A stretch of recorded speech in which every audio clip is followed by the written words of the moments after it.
Hey, what's up, guys? Jason Duhamel from Smoky J's Barbecue here. Cooking some salmon today. I know I've done a couple videos on salmon, but we like to cook it. It's Sunday afternoon. Today I'm just going to cook some salmon fillets from Aldi. They're the individually packaged, quick frozen ones. I'm going to cook them in this pan. I'm going to put some olive oil on them. This is a olive oil spray bottle that I got from QVC. I like my QVC. And then I'm going to use this McCormick salmon rub on it. So just gonna, and this is just basically a sweet and salty kind of rub for salmon. It's got some dehydrated onion in it, garlic, paprika. It's a pretty good rub. So liberally coat it.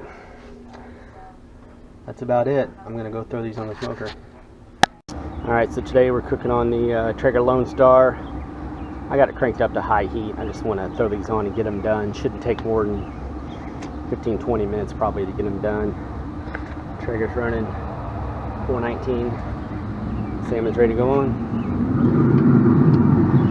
Yeah, ignore my Traeger too. It needs to be cleaned. I did some chicken on it the other night, and it's about time for cleaning mode, so got a little extra smoke there. I'm going to put this on, and I'm just going to cook it right in the pan. It prevents it from sticking to the cooking grate, and easier to get out. Just me and my wife tonight, so just four pieces.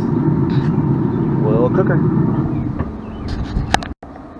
Alright, it's only been about 15 minutes at 450.